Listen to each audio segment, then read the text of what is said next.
ಇವತ್ತು ಬಹಳ ವಿಶೇಷವಾಗಿರ್ತಕ್ಕಂಥದ್ದು ಆದರ್ಶ ದಂಪತಿಗಳು ಅಂಥೇಳಿ ಏನು ಪ್ರಶಸ್ತಿ ಕೊಟ್ಟರು ನಮ್ಮ ಶರಣರಾಜ್ ಚಪ್ಪರಬಂದಿಯವರು. ಅವರ ತಂದೆಯ ಸ್ಮರಣಾರ್ಥವಾಗಿ ನೀಡ್ತಕ್ಕಂಥ ಪ್ರಶಸ್ತಿ ಅದು. ಜೀವನದಾಗ ಗಂಡ ಹೆಂಡತಿಗೆ ಆದರ್ಶ ಅನ್ನೋದು ಭಾಳ ಕಡಿಮೆ ರೀ. ನಮ್ಮ ಮನೆಗೆ ನಾವು ಜಗಳ ಆಡಿದ ಗೊತ್ತದನೋ ಇಲ್ಲೋ ನಿಮ್ಗೆ?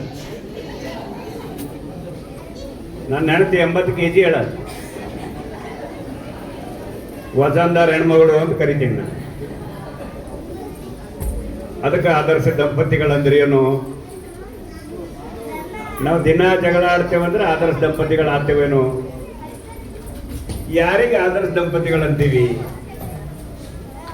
ಜಗಳ ಆಡ್ಕೋತೆ ಕಷ್ಟದಾಗನು ಸುಖದಾಗನು ಆತ್ಮೀಯತೆಯನ್ನು ಹಂಚಿಕೊಂಡು ಸಂಸಾರದ ಬಂಡಿಯನ್ನು ಸಾಗತಕ್ಕಂಥವ್ರಿಗೆ ಆದರ್ಶ ದಂಪತಿಗಳಂತೀವಿ. ಅದಕ್ಕಾಗಿ ನಾನು ಹೆಂಡತಿ ಎಷ್ಟು ವಜನ್ ಇದ್ರು ನಾ ವಜನ್ದಾರ ಹೆಣ್ಮಗಳು ಅಂತ ಹೆಸರಿದ್ದೆ. ಅದಕ್ಕೆ ಕಾರಣ ಚಪ್ಪರಬಂದಿಯವರು ವಿಶೇಷವಾಗಿರ್ತಕ್ಕಂಥದ್ದು ಇವತ್ತು ಆದರ್ಶ ದಂಪತಿಗಳು ಅಂತ ನಮ್ಗೆ ಪ್ರಶಸ್ತಿ ಕೊಟ್ಟರು. ನಾವೊಂದು ಕಡೆಗೆ ಚಪ್ಪರಬಂದಿ ಸಾರು, ನಾವು ವಿಜಯಕುಮಾರ್ ತೇಗಲ್ತಿಪ್ಪಿ, ನಮ್ದೊಂದು ಟೀಮ ಒಂದು ಹರಟೆ ಕಾರ್ಯಕ್ರಮ ಇಟ್ಟಿದ್ವಿ. ಆ ಹರಟೆ ಕಾರ್ಯಕ್ರಮದ ಟೈಟಲ್ ಏನಪ್ಪ ಅಂದ್ರೆ ಲವ್ ಮ್ಯಾರೇಜ್ ಚಲೋನಾ ಅರೇಂಜ್ ಮ್ಯಾರೇಜ್ ಚಲೋನಾ ಅಂತ. ಈ ಸಂಸಾರದ ಜೀವನದೊಳಗೆ ಲವ್ ಮ್ಯಾರೇಜ್ ಮಾಡ್ಕೊಂಡ್ರೆ ಚಲೋ ಆಗ್ತದೆ, ಅರೇಂಜ್ ಮ್ಯಾರೇಜ್ ಮಾಡ್ಕೊಂಡ್ರೆ ಚಲೋ ಆಗ್ತದೆ ಅಂತ ವಿಷಯ ಇತ್ತು. ನಾವು ಪ್ರೆಸ್ ಮೀಟ್ ಮಾಡೋ ಟೈಮ್ನಾಗ ಪ್ರಭಾಕರ ಜೋಶಿ ಅಂತ ಒಬ್ಬ ಪತ್ರಕರ್ತರು ಬಹಳ ಚಂದ ಪ್ರಶ್ನೆ ಕೇಳಿದರು. ಪತ್ರಿಕಾಗೋಷ್ಠಿ ಮುಗೀತು, ಕಾರ್ಯಕ್ರಮ ಟೈಟಲ್ ಎಲ್ಲ ಭಾಳ ಚಂದ ಇಟ್ಟಿರಿ, ಲವ್ ಮ್ಯಾರೇಜ್ ಚಲೋನ ಬದುಕಿಗೆ ಅಥವಾ ಅರೇಂಜ್ ಮ್ಯಾರೇಜ್ ಚಲೋನ ಬದುಕಿಗೆ ಅಂತ ಕೇಳಿರಿ. ಭಾಳ ಖುಷಿ ಆಯ್ತು. ಒಟ್ಟಾರೆ ಲಗ್ನ ಚಲೋ ಅಂದವ್ರು ಯಾರು ಅಂತ ಕೇಳಿದ್ರು. ಮದುವೆನೇ ಚಲೋ ಅಂದವ್ರು ಯಾರು ಅಂತ ಕೇಳಿದ್ರು. ಅದೊಂಥರ ಹಾಸ್ಯಕ್ಕಾಗಿ ಬಹಳ ತಂದೆಯ ಸ್ಮರಣಾರ್ಥವಾಗಿ ನೀಡ್ತಕ್ಕಂಥ ಶರಣರಾಜ್ ಚಪ್ಪರಬಂದಿಯವರು ಅವರ ತಂದೆಯ ಬಗ್ಗೆ ಇವತ್ತಿಗೂ ಕೂಡ ಮನೆಯಲ್ಲಿ ಅತ್ತಿ ಮಾವ ಇದ್ದರೆ ಹೆಣ್ಣು ಕೊಡಲಾಗ್ಯಾರ. ಮನೆಯಾಗ ಅತ್ತಿ ಮಾವ ಇದ್ದರೆ ಹೆಣ್ಣು ಕೊಡಲಾರ್ದಂಥ ಪರಿಸ್ಥಿತಿ ಜೀವನದೊಳಗೆ ಕೌಟುಂಬಿಕ ಕಲಹಗಳು ಭಾಳಾಗಿ ಸಿಂಗಲ್ ಮನಿ ಆಗ್ಯದ. ಒಬ್ಬನೇ ಹುಡುಗ ಇರಬೇಕು ಮದುವೆ ಮಾಡಬೇಕಾದ್ರೆ. ಅಂಥ ಒಂದು ಪರಿಸ್ಥಿತಿ ನಮ್ಮ ಸಮಾಜದಲ್ಲಿ ನಿರ್ಮಾಣ ಆದರೆ ಇವತ್ತು ತಂದೆ ತಾಯಿಗೆ ಅನ್ನ ಹಾಕ್ಲಾರ್ದಂಥ ಮಕ್ಕಳು ಎಷ್ಟೋ ಜನ ಆರ. ಅದಕ್ಕಂತಲೇ ಕಲಬುರಗಿಯೊಳಗೆ 4 ವೃದ್ಧಾಶ್ರಮಗಳಾಗ್ಯಾವ. ಕಾರಣ ಏನಪ್ಪ ಅಂತ ಕೇಳಿದ್ರೆ ನಮ್ಗೆ ಟೈಮ್ ಇಲ್ಲ ಅವ್ವ ಅಪ್ಪಗೆ ನೋಡ್ಕೋಕೆ. ಭಾಳಷ್ಟು ಬಿಜಿ ಆಗಿಬಿಟ್ಟಿದ್ದೆವು. ತಂದೆಯನ್ನು ಕಳೆದುಕೊಂಡು ತಂದೆಯನ್ನು ನೆನೆಸ್ತಕ್ಕಂಥ ಕೆಲಸ ಏನು ಚಪ್ಪರಬಂದಿಯವ್ರು ಮಾಡ್ಯಾರಲ್ಲ, ಅವ್ರಿಗೊಂದು ನನ್ನ ಸಲ್ಯೂಟ್. ಯಾವಾಗ ಅಪ್ಪಿಲ್ಲ, ಯಾವಾಗ ಅವು ಇಲ್ಲ ಅಂತಕ್ಕಂಥದ್ದು ಬರ್ತದಲ್ಲ, ಅವಾಗೇ ಅದರ ಬೆಲೆ ಗೊತ್ತಾಗ್ತದೆ. ಇದ್ದಾಗ ಯಾವುದು ಕಿಮ್ಮತ್ತಾಗಲ್ಲ. ಯಾವ ಹೊತ್ತು ನಮ್ಮಿಂದ ದೂರ ಆಗ್ತದ ಅದು ಭಾಳ ಕಿಮ್ಮತ್ತಾಗ್ತದ. ಯಾರು ಅವ್ವ ಅಪ್ಪಗೆ ಕಳ್ಕೊಂಡಿರಿ, ಯಾರು ಅಣ್ಣ ತಮ್ಮದಿರಿಗೆ ಕಳ್ಕೊಂಡ್ರಿ, ಯಾರು ಹೆಂಡ್ರಿಗೆ ಕಳ್ಕೊಂಡ್ರಿ, ಯಾರು ಮಕ್ಕಳಿಗೆ ಕಳ್ಕೊಂಡ್ರಿ, ಯಾರು ಎಲ್ಲ ಸಾವಿಲ್ಲದ ಮನೆ ಸಾಸಿವೆ ಕಾಳು ತರಲಿಕ್ಕೆ ಸಾಧ್ಯ ಇಲ್ಲ ಅಂತಕ್ಕಂಥ ಆಗಿನ ಹಿರಿಯರು ಹೇಳಿದ ಮಾತು.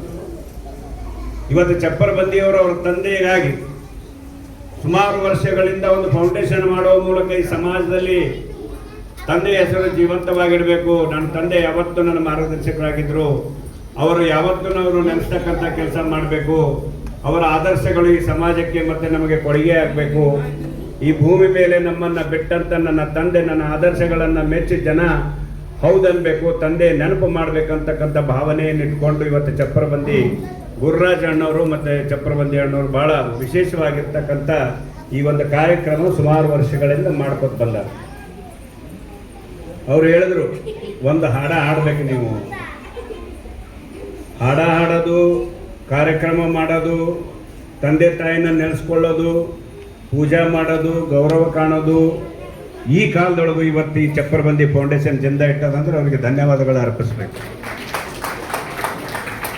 ಯಾಕಂದರೆ ಭಾಳಷ್ಟು ಜನರಿಗೆ ತಂದೆ ಪುಣ್ಯತಿಥಿ ಗೊತ್ತಿಲ್ಲ, ತಾಯಿ ಪುಣ್ಯತಿಥಿ ಗೊತ್ತಿಲ್ಲ. ಮನೆಯಾಗಿದ್ದವರು ಇವತ್ತು ಜೀವಂತ ಇದ್ದವರಿಗೂ ಅನ್ನ ಹಾಕೋದು ಗೊತ್ತಿಲ್ಲ. ಎಷ್ಟೋ ಜನರ ಮನೆಯೊಳಗೆ ಈಗ ಅದ ಇದು ನಿದರ್ಶನ. ಈಗ ನಾವು ನಮ್ಮ ತಂದೆ ತಾಯಿ ಕಳ್ಕೊಂಡಿವಿ. ನಮ್ಗೆ ತಾಯಿನೂ ಇಲ್ಲ, ತಂದೆನೂ ಇಲ್ಲ, ಅನಾಥರು ಅಂತಾರೆ. ನಮಗೆ ಇದ್ದವ್ರಿಗೆ ಭಾಳ ಖುಷಿ ಇರ್ತದ, ಇದ್ದವ್ರು ಕಿಮ್ಮತ್ ಮಾಡಲ್ಲ. ಕಳ್ಕೊಂಡಾಗ ವಜನದ ವಸ್ತು ಗೊತ್ತಾಗ್ತದೆ ಏನದ ಅಂತೇಳಿ. ಆ ಪ್ರೀತಿ, ಆ ತಂದೆ ತಾಯಿ ಪ್ರೀತಿ ಯಾರೂ ಕೊಡೋಕ್ಕೆ ಸಾಧ್ಯ ಇಲ್ಲ. ಆ ತಾಯಿ ಅಂತಕ್ಕಂಥ ಭಾವನೆನೇ ಬೇರೆ, ಆ ತಂದೆ ಅಂತಕ್ಕಂಥ ಭಾವನೆನೇ ಬೇರೆ. ಅದರಲ್ಲಿ ಇದ್ದಂಥ ಒಂದು ನಮ್ಮ ಲಾಡ ಏನದ ಬೇರೆ ಕಡೆ ನಾವು ಹಂಚ್ಕೊಳ್ಳೋಕ್ಕಾಗಲ್ಲ. ನಮ್ಮ ಪ್ರೀತಿ, ನಮ್ಮ ಆತ್ಮೀಯತೆ, ನಮ್ಮ ಬೆಳವಣಿಗೆ ನೋಡಿ ಖುಷಿ ಪಡಂಥವ್ರು ಎಷ್ಟೋ ಜನ ಆದರೂ ಕೂಡ ಅದು ತಂದೆ ತಾಯಿಗಿಂತ ಮಿಗಿಲಾಗಿರಲ್ಲ. ತಂದೆ ತಾಯಿ ದೇವ್ರಂತಾನೆ ಮನೆಯೊಳಗೆ ದೇವ್ರಿಟ್ಟುಕೊಂಡು ಗುಡಿಗೆ ಹೋಗಿ ಮಾಡಿ ಬರೋಂಥವ್ರು ನಾವೆಲ್ಲ ಇವತ್ತಿನ ಕಾಲದಾಗ ಚಪ್ಪರಬಂದಿ ಫೌಂಡೇಶನ್ ಅಂತ ಈ ಸಂಸ್ಕಾರದ ಕೆಲಸ ನೋಡ್ಬೇಕು. ಹಾಡನ್ನು ಹಾಡ್ಬೇಕಂತೇಳಿ ಒಬ್ಬ ಕವಿ ಬಹಳ ಚಂದ ಬರೀತಾನ, ಬಹಳ ಸುಂದರವಾಗಿರ್ತಕ್ಕಂಥ ಕವನ ಇದು. ಡಾಕ್ಟರ್ ರಾಜ್ಕುಮಾರ್ ಅವ್ರ ನಿಧನ ಆದಾಗ ನಾನು ಬೆಂಗಳೂರಿನಾಗ ಬರೆದಿದ್ದೇನಾಯ್ತು, ನಮ್ಮ ಶಿವಶಂಕರಣ್ಣವ್ರು ಬರೆದಿದ್ರು ನಾನು ಹಾಡಿದ್ದೆ. ಕಾರಣ ಏನಪ್ಪಾ ಅಂತ ಕೇಳಿದ್ರೆ, ಯಾವುದನ್ನ ನಮಗೆ ಬಿಟ್ಟು ಹೋಗ್ತದೋ ಅದು ಕಳ್ಕೊಂಡ ಮೇಲೆ ಗೊತ್ತಾಗ್ತದ ಅಂತಕ್ಕಂಥ ಭಾವನೆಯನ್ನ ಇಲ್ಲಿ ವ್ಯಕ್ತಪಡಿಸಿದ್ದಾರೆ. ಹೇಳ್ತಾರೆ, ಮನಸ್ಸೇಕೋ ಮೂಕಾಯಿತಲ್ಲ, ನಿನ್ನ ನೋಡುವ ನೆನಪಾಯಿತಲ್ಲ. ನತದೃಷ್ಟ ನಾನು ಅನಾಥ, ನನಗೆ ಮನಸ್ಸಿಗೆ ನೆಮ್ಮದಿ ಇಲ್ಲ. ಬಾಡಿ ಹೋದ ಗಿಡ ಬಳ್ಳಿಯಂತೆ ಜೀವ ಮರಮರ ಮರಗಿದೆಯಲ್ಲ. ಬತ್ತಿದ ಬಾವಿಗೆ ಬಳಲುವ ಜೀವಿಗೆ ಕೇಳುವ ಕರುಡಾರಿಲ್ಲ. ಪೃಥ್ವಿಗೆ ಬೆಳಕನ್ನು ನೀಡುವ ಸೂರ್ಯನು ಹಗಲಲ್ಲೇ ಮರೆಯಾದನಲ್ಲ. ಮನಸ್ಸೇಕೋ ಮೂಕಾಯಿತಲ್ಲ, ನಿನ್ನ ನೋಡುವ ನೆನಪಾಯಿತಲ್ಲ. ದಡ ಮುಟ್ಟಿಸುವ ದೋಣಿ ದಣಿವಿಲ್ಲದೆ ಹೋಗಿ ನಟ್ಟ ನಡುವೆ ಮರೆಯಾಯಿತು. ಮೋಡದ ಮುಗಿಲು ಕತ್ತಲೆ ಕವಿದು ಸುತ್ತೆಲ್ಲ ಕಾಡಾಗಿ ಉಳಿತು. ಜೋಡಾದ ಹಕ್ಕಿಯ ರೆಕ್ಕೆಯ ಮುರಿದು ಮುಕ್ಕಾಗಿ ಮೂಲಿಗೆ ಕುಳಿತು. ಒಡಲೆಂಬ ಒಲಮೆಗೆ ಕೊಡಲಿಯ ಪೆಟ್ಟಾಗಿ ರಕ್ತವಿಲ್ಲದ ಗಾಯ ಉಳಿತು. ಮನಸ್ಸೇಕೋ ಮೂಕಾಯಿತಲ್ಲ, ನಿನ್ನ ನೋಡುವ ನೆನಪಾಯಿತಲ್ಲ. ಕವಿ ಬಹಳ ಸುಂದರವಾಗಿ ಹೇಳ್ತಾನೆ. ನಮ್ಮ ವಿಜಯಕುಮಾರ್ ತಿಂಗಲ್ ತಿಪ್ಪೆಯವರು ಈ ಕಾರ್ಯಕ್ರಮ ಅವ್ರ ಮಕ್ಕಳದ್ದು ಮಾಡ್ತಾರೆ. ಇಬ್ಬರು ಮಕ್ಕಳು ಅವ್ರಿಗೆ ಜೋಡಿ. ಒಂದು ಮಗುವನ್ನ ಕಳೆದುಕೊಂಡಾಗ ಅಲ್ಲಿ ಒಂದು ಕಾರ್ಯಕ್ರಮ ಮಾಡಿದ್ರು, ಬಹಳ ವಿಶೇಷವಾಗಿರ್ತಕ್ಕಂಥ ಕಾರ್ಯಕ್ರಮ. ಅಲ್ಲಿ ಕೂಡ ಹಾಡಿದ್ದೆ. ನಮ್ಮ ಬಡಗೇರವ್ರ ತಂಗಿಯವ್ರು ತೀರ್ಕೊಂಡಾಗೂ ಇದು ಹಾಡಾಡಿದ್ದೆ. ಇದು ಕಾರಣ ಏನಪ್ಪಾ ಅಂತ ಕೇಳಿದ್ರೆ, ಶರಣರಾಜ್ ಗುರುರಾಜಿಗೆಲ್ಲ ದೊಡ್ಡವರಾಗ್ಯಾರ. ಸಣ್ಣವರಿದ್ದಾಗ ಬದುಕು ಮಾಡ್ತಕ್ಕಂಥದ್ದು ಕಷ್ಟ ಜೀವನ. ತಂದೆಯನ್ನ ಕಳೆದುಕೊಂಡಂತ ನಮ್ಮ ಶರಣಣ್ಣವರು ಇವತ್ತಿನ ದಿವಸ ತಂದೆಯನ್ನ ನೆನೆಸ್ತಕ್ಕಂಥ ಕೆಲಸ ಮಾಡ್ಯಾರ. ಆದರೂ ತಂದೆ ಅಂತಕ್ಕಂಥ ಭಾವನೆ, ತಂದೆ ಅಂತಕ್ಕಂಥ ನೆನಪು, ತಂದೆ ಅಂತಕ್ಕಂಥ ಜೀವನ ಅವರು ಆದರ್ಶವಾಗಿ ಇಟ್ಕೊಂಡು ಇವತ್ತಿನ ದಿವಸ ಚಪ್ಪರಬಂದಿ ಫೌಂಡೇಶನ್ ಬೆಳವಣಿಗೆ ತರಲಾಗತ್ತ. ಆ ಕವಿ ಹೇಳಿದ ಮಾತು ಹಾಡಿನ ರೂಪದಾಗ ಹೇಳೋರು ಅಂತ ಹೇಳಿದ್ರು. ಮನಸ್ಸೇಕೋ ಮೂಕಾಯಿತಲ್ಲ, ನಿನ್ನ ನೋಡುವ ನೆನಪಾಯಿತಲ್ಲ. ಮನಸ್ಸೇಕೋ ಮೂಕಾಯಿತಲ್ಲ, ನಿನ್ನ ನೋಡುವ ನೆನಪಾಯಿತಲ್ಲ. ನತದೃಷ್ಟ ನಾನು ಅನಾಥ, ನನಗೆ ಮನಸ್ಸಿಗೆ ನೆಮ್ಮದಿ ಇಲ್ಲ. ನತದೃಷ್ಟ ನಾನು ಅನಾಥ, ನನಗೆ ಮನಸ್ಸಿಗೆ ನೆಮ್ಮದಿ ಇಲ್ಲ. ಬಾಡಿ ಹೋದ ಗಿಡ ಬಳ್ಳಿಯಂತೆ ಜೀವ ಮರ ಮರಗಿದೆಯಲ್ಲ. ಬತ್ತಿದ ಬಾವಿಗೆ ಬಳಲುವ ಜೀವಿಗೆ ಕೇಳುವ ಕರುಳಾರಿಲ್ಲ.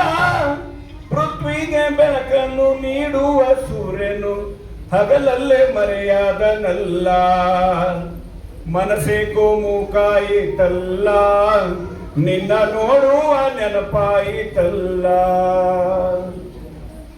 ದಡ ಮುಟ್ಟಿಸುವ ದೋಣಿ ದಣಿವಿಲ್ಲದೆ ಹೋಗಿ ನಟ್ಟ ನಡುವೆ ಮರೆಯಾಯಿತು. ಮೋಡದ ಮುಗಿಲು ಕತ್ತಲೆ ಕವಿದು ಸುತ್ತೆಲ್ಲ ಕಾಡಾಗಿ ಉಳಿತು. ಜೋಡಾದ ಅಕ್ಕಿಯ ರೆಕ್ಕೆಯ ಮುರಿದು ಮುಕ್ಕಾಗಿ ಮೂಲಿಗೆ ಕುಳಿತು. ಒಡಲೆಂಬ ಒಲುಮೆಗೆ ಕೊಡಲಿಯ ಪೆಟ್ಟಾಗಿ ರಕ್ತವಿಲ್ಲದ ಗಾಯ ಉಳಿತು. ಮನಸ್ಸೇಕೋ ಮೂಕಾಯಿತಲ್ಲ, ನಿನ್ನ ನೋಡುವ ನೆನಪಾಯಿತಲ್ಲ. ನಿನ್ನ ಕಾಣುವ ನೆನಪಾಯಿತಲ್ಲ, ನಿನ್ನ ನೋಡುವ ನೆನಪಾಯಿತಲ್ಲ. ಯಾವ ವಸ್ತು, ಯಾವ ತಂದೆ ತಾಯಿ ಅಣ್ಣ ತಮ್ಮ ಬಂಧು ಬಳಗದಲ್ಲಿ ಒಂದಿಲ್ಲ ಒಂದು ದುಃಖ ಎಲ್ಲರಿಗೆ ಅದ. ಯಾರು ಈ ಜೀವನದಾಗ ಸಂತೋಷ ಇಲ್ಲ. ಆದರೆ ಸಂತೋಷ ದುಃಖವನ್ನ ಮರೆತು ಸಂತೋಷವನ್ನ ತರ್ತಕ್ಕಂಥ ಕೆಲಸ ನಾವು ಮಾಡಬೇಕು. ನಮ್ಮದಿರ್ತಕ್ಕಂಥ ಮಕ್ಕಳ ಬಳಿ ಸಂಸ್ಕಾರವನ್ನು ಕಲಿಸ್ಬೇಕು, ಉತ್ತಮ ರೀತಿ ಶಿಕ್ಷಣ ಕೊಡಬೇಕು ಅಂತ ಅವರ ತಂದೆಯವರು ಒಳ್ಳೆಯ ಒಂದು ದಾರಿ ತೋರಿಸಿರಂತಲೇ ಇವತ್ತು ಇಂಥದ್ದೊಂದು ಜೀವಂತ ಅವರು ಕಾರ್ಯಕ್ರಮ ಮಾಡಿ ತಂದೆ ನೆನಪು ಮಾಡ್ತಾರೆ. ಅವರಿಗೆ ಧನ್ಯವಾದಗಳು ಹೇಳುತ್ತಾ ಈಗ ಬಬ್ಲಾದಿ ಮುತ್ತಿಯವರು ವೇದಿಕೆಗೆ ಬರ್ತಾರೆ ಕೆಲವು ಕ್ಷಣಗಳಲ್ಲಿ. ಇಲ್ಲಿವರೆಗೆ ನನ್ನ ಮಾತುಗಳನ್ನು ಆಡಿದ್ದಕ್ಕಾಗಿ ಯಾರಿಗಾದರೆ ಒಳ್ಳೆಯದನಿಸಿದ್ರೆ ಖುಷಿ ಇರಿ, ತಪ್ಪು ಅನಿಸಿದ್ರೆ ಬೆನ್ ತಟ್ಟಿ, ಮುಂದಿನ ತಿದ್ಕೊಂಡು ಒಳ್ಳೆ ರೀತಿಯಿಂದ ಮಾತಾಡಲಿಕ್ಕೆ ಪ್ರಯತ್ನ ಮಾಡ್ತೀನಿ ಅಂತ ಹೇಳಿ ಶರಣರಲ್ಲಿ ಧನ್ಯವಾದ ಹೇಳ್ತೀನಿ. ಜೈ ಹಿಂದ್, ಜೈ ಕರ್ನಾಟಕ. ಧನ್ಯವಾದಗಳು.